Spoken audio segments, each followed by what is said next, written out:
আসসালামু আলাইকুম বন্ধুরা, আমার বাংলা ইউটিউব চ্যানেল মাই থিঙ্কের পক্ষ থেকে সবাইকে জানাচ্ছি ঈদ মুবারক। তো আমাদের ঈদ আরম্ভ হয়ে গেল প্রায়। ঈদুল আজহা অর্থাৎ কোরবানির ঈদ, আমরা এটা সবাই জানি। তো এই ঈদে আসলে আমরা সবাই গরুর গোশত বা গরুর মাংসটা নিয়েই বেশি ব্যস্ত থাকি অন্য অন্য কাজের তুলনায়। তো আজকে ঈদ স্পেশাল আপনাদের জন্য আমি রান্না করে দেখাবো গরুর মাংস বা গরুর গোশত দিয়ে ঈদের জন্য স্পেশাল খিচুড়ি। তো এইখানে আমি খিচুড়ি রান্না করার জন্য পোলাওর চাল নিছি 3 কাপ আর ভাজা মুগ ডাল নিছি 1 কাপ। দুটোই আমি একসাথে ভালো মতো ধুয়ে পরিষ্কার করে নিচ্ছি। আর এই পোলাওর চালটা দিয়ে যে আমি খিচুড়িটা রান্না করব, সেই জন্য এইখানে আমি যেহেতু 4 কাপ নিছি, 3 কাপ পোলাওর চাল আর 1 কাপ ডাল, মুগের ডাল, ভাজা মুগের ডাল। তো সেই জন্য আমি 8 কাপ পানি নিব। 8 কাপ পানিটাকে ফুটিয়ে গরম করে নিব। আর এটা হচ্ছে গরুর গোশত বা মাংস, যে যেটাই বলি।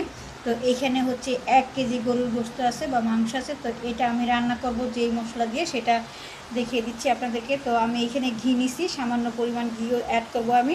তো মশলা হিসাবে নিছি এখানে হলুদের গুঁড়া নিছি 2 চামচ, মরিচের গুঁড়া নিছি 2 চামচ, ধনিয়ার পাউডার নিছি 1 চামচ, 4 চামচের একদম বড় করে। আর জিরা পাউডার নিছি হাফ চামচের চেয়ে কম, 4 চামচের কম। লবণ নিছি সামান্য পরিমাণে, লবণ আমি আরও নিব। তো এটা প্রাথমিক অবস্থা নিছি। আর আদার পেস্ট নিছি 3 চা চামচ, রসুনের পেস্ট নিছি 3 চা চামচ। সেই সাথে এখানে নিছি মেথি পাউডার নিছি আমি 2 আঙ্গুলের 1 চিমটি, কাঁচামরিচ নিছি 6-7টার মতো। আর তেজপাতা নিছি আমি 3টা। এইখানে 3টা তেজপাতা আমি খিচুড়ি এবং গরুর গোশত দুটার মধ্যেই দিব। আর সেই সাথে আমি নিছি এলাচি, দারচিনি, লবঙ্গ, কালো গোলমরিচ, সব মশলাগুলো নিছি। আর পেঁয়াজ কুচি নিছি প্রায় 3 কাপের মতো। তো এইখান থেকে কিছুটা পেঁয়াজ কুচি আমি বেরেস্তা করে নেব। তো এই মশলা দিয়ে আমি রান্না করব ঈদ স্পেশাল গরুর মাংসর রেজালা এবং ভুনা খিচুড়ি। তো প্রথমে আমি গরুর মাংসটাকে বসিয়ে দিব, তবে তার আগে মশলাটাকে আমি পানি দিয়ে একটু একসাথে করে নিব। এটা আমি সব সময় করে থাকি, আপনারা সবাই জানেন। তো আমি মশলাটা একসাথে করে নিচ্ছি। তো চলেন আমরা রান্নাঘরে চলে যাই। প্রথমে আমি গরুর মাংসটাকে বসিয়ে দিচ্ছি। তো মাংসটা বসানোর আগে আমি প্রথমে পেঁয়াজ বেরেস্তাটা ভেজে দিলাম।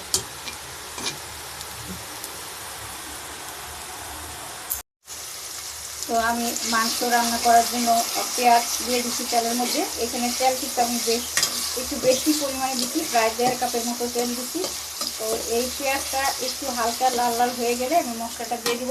তো দেখেন এখানে আমি মশলা নিচ্ছি, যেই মশলা নিচ্ছি আমি প্রায় সবটা মশলাই দিয়ে দিব। সামান্য সামান্য এখানে এই মশলা রাখবো। তো আমি রান্না করি, দেখেন আপনি প্রয়োজন মনে করলে মশলা রাখবেন, আর যদি প্রয়োজন না মনে করেন তাহলে না রাখলেও চলবে। তো আমি সামান্য একটু পরিমাণে রেখে দিব। তো এই পেঁয়াজটা হলে আমি মশলাটা দিয়ে মশলাটা কষিয়ে দিচ্ছি। তো পারফেক্টভাবে মশলাটা কষানো হয়ে গেছে। এখন যা দেখতেছেন এগুলো সব তেল, আসলে এখানে 1 ফোঁটাও পানি নেই, এই মশলার মধ্যে 1 ফোঁটাও পানি নেই, সম্পূর্ণ তেল এটা। তো এখন এর মধ্যে আমি দিয়ে দিব যে ধুয়ে রাখছি মাংসগুলো, সেই মাংসগুলো বিসমিল্লাহ একে একে সবগুলো মাংস দিয়ে কষিয়ে নিচ্ছি। তো আমার মাংসটা কষানো হয়ে গেছে, দেখেন উপরে তেল ভাসতেছে। তো উপরে তেল ভাসলেই আমরা বুঝে নিই যে মাংস কষানো হয়ে গেছে বা মশলা কষানো হয়ে গেছে। তো এই কষানোর মধ্যে কিন্তু আমি 1 ফোঁটাও পানি দিই নিই। মাংসের মধ্যে যে পানিটা ছিল, অর্থাৎ তুলে দেওয়ার পরে মাংসের ছোলে থেকে যে পানি বেরিয়েছিল, সেই পানি দিয়েই কিন্তু কষানো। তো এখন আমি এটাকে আরও কষিয়ে নিব। তো আরও কষানোর জন্য এবার আমি এর মধ্যে দিয়ে দিব 2 কাপ পরিমাণ পানি এবং দিব লবণ। 1 কাপ পানি দিচ্ছি, আরও 1 কাপ পানি দিব, লবণ দিব এবং এটাকে আবারও ভালো মতো কষিয়ে নেব। তো এতক্ষণ কিন্তু আমি ঢাকনা দিয়েই কষিয়ে নিছি, আবারও কিন্তু আমি ঢাকনা দিয়েই কষিয়ে নেব, কারণ ঢাকনা ছাড়া কিন্তু হবে না, সেটা আমি সব সময় বলে থাকি। তো লবণ দিব, লবণ তো দেওয়া আছে, তারপরে আবার একটু দিব, কারণ তখনকার লবণে হয়নি। তো আবার আমি ঢাকনা দিয়ে কষিয়ে এবং সম্পূর্ণ পানি শুকানোর পর আবার আপনাদেরকে দেখাচ্ছি যেটা কেমন হচ্ছে। তো আমার মাংসটা কষানো হয়ে গেছে, দেখেন তেল ভেসে উঠছে। তো পরবর্তীতে যে 2 মাস পানি দেওয়া কষাইছিলাম সেটা হয়ে গেছে। সম্পূর্ণ রান্নাটা কিন্তু আমি মিডিয়াম আঁচে করলাম আসলে। তো এখন এর মধ্যে দিয়ে দিব ফাইনালি ঝোল। তো তার আগে আমি দিয়ে দিচ্ছি, এখানে আছে সামান্য 1 চামচের মতো হবে, 1 চামচের চেয়ে কম হবে পেঁয়াজের পাউডার, মানে বেরেস্তা পাউডার। আর হচ্ছে গিয়ে জিরা পাউডার, এখানেও 1 চামচ একটু কম হবে। আর হচ্ছে মেথি পাউডার আরও একবার দিলাম, 2 আঙ্গুলের 1 চিমটি এটা দিয়ে দিচ্ছি।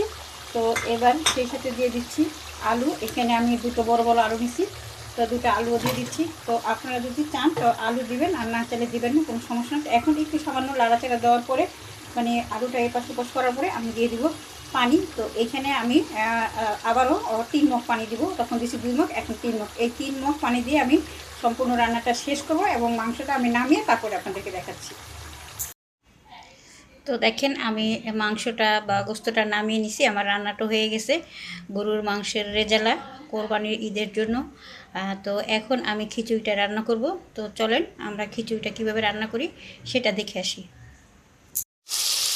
তো বন্ধুরা আমি এখন খিচুড়ি বসাবো। বলছিলাম যে মশলার দরকার নাই, যদি মশলা না দেন তাহলে এরকম একটু ঝোল রেখে দেবেন। এই ঝোলের মধ্যে যে মশলা আছে সেই মশলাটা এখানে আমি দিয়ে দিলাম পানি। তো এখানে 4 মগ পানি, 4 কাপ পানি আছে, আমি আরও 4 কাপ পানি দিব। এবং এই 4 কাপ পানির মধ্যেই আমি দিয়ে দিব এই যে সামান্য সামান্য অল্প অল্প মশলা রাখছি, এই মশলা দিয়ে দিব। তো আপনারা এই মশলা ছাড়াও রান্না করতে পারবেন, যেমন এই পাতিলে একটু ঝোল আসলে ওই ঝোলের মধ্যেই আপনারা পানি দিয়ে দিবেন, তাহলে খিচুড়িটা অন্যরকম হবে। আর এখন আমি যে মশলা দিতেছি হালকাভাবে, এটাও অন্যরকম হবে। তো আমি 4 মগ পানি দিয়ে মশলা দিয়ে পানিটা বলক আসার পরে আপনাদেরকে দেখাচ্ছি। তো পানিটা বলক এসে গেছে দেখেন। তো এখন এই বলক আসা পানির মধ্যে আমি দিয়ে দিচ্ছি লবণ, স্বাদ মতো লবণ দিতে হবে। আর এবার দিয়ে দিচ্ছি তেল। খিচুড়ির মধ্যে একটু তেল বেশি লাগে আমরা সবাই জানি, তেল দিয়ে দিচ্ছি। তো আমি ঘিও দিব।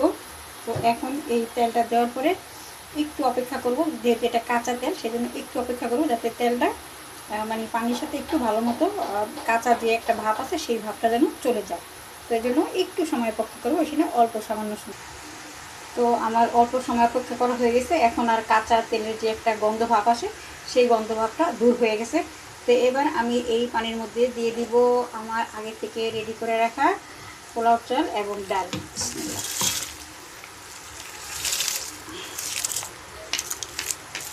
এবার বলক আসুক, বলক আসার পরে আমি দেখাচ্ছি আপনাদেরকে।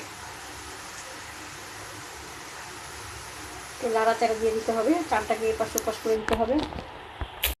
তো দেখেন সম্পূর্ণভাবে বলক এসে গেছে। তো বলক আসার জন্য কিন্তু চুলা রাসটাকে আমি একদম 100% মানে বাড়াই দিয়েছিলাম। এই খিচুড়িটা রান্না করার সময় চুলা রাসটাকে মানে বলক আসা আগ পর্যন্ত কিন্তু চুলা রাস কমানো যাবে না, চুলা রাসটা বাড়িয়ে দিতে হবে। তো দেখেন বলক এসে গেছে। তো এখন আমি এর মধ্যে দিয়ে দিচ্ছি ঘি।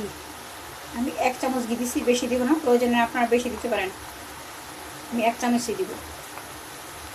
এবার মিডিয়াম আঁচ করে আমি চুলার আঁচটা মিডিয়াম করে ঢাকনা দিয়ে ঢেকে দিচ্ছি।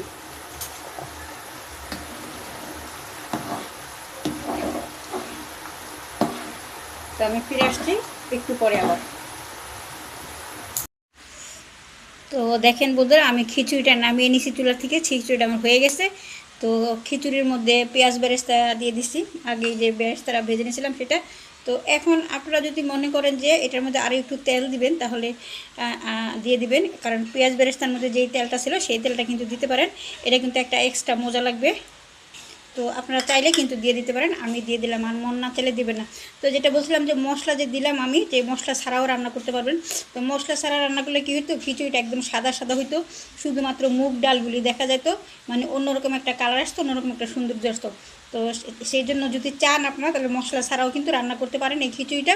যেই পাত্রের মধ্যে আপনি মাংসটা রান্না করবেন সেই পাত্রের মধ্যে যে সামান্য একটু ঝোল রেখে দেবেন, ওই মশলাটা দিয়ে খিচুড়িটা রান্না করবেন। তা দেখতে অন্যরকম একটা লাগবে, আবার খেতেও ভালো লাগে।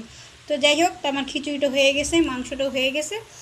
যদি ভালো লাগে ভিডিওটি বা রেসিপিটি অবশ্যই একটা লাইক কমেন্ট শেয়ার করবেন। আর ইতিমধ্যে যারা সাবস্ক্রাইব করে নিয়েছেন তাদেরকে অনেক অনেক ধন্যবাদ। আর যারা এখনও সাবস্ক্রাইব করে না প্লিজ আমার চ্যানেলটা সাবস্ক্রাইব করে নেবেন। সাবস্ক্রাইব করার পরে যে বেল আইকন বা ঘন্টা চিহ্ন আছে সেখানে একটা ক্লিক করে রাখবেন, তাহলে পরবর্তী ভিডিও আপলোড করলে আপনি তাড়াতাড়ি নোটিফিকেশন পেয়ে যাবেন। তো এইভাবে কিন্তু আপনারা ঈদের উপলক্ষে মানে ঈদ উল আজহা উপলক্ষে খিচুড়ি, ভুনা খিচুড়ি এবং গরুর মাংস রান্না করতে পারেন। তো আজকে এই পর্যন্তই। সবাই ভালো থাকবেন, নিরাপদে থাকবেন এবং সবার ঈদ আনন্দ ও ফুর্তিময় হয়ে উঠুক। সবাইকে ধন্যবাদ। আল্লাহ হাফেজ।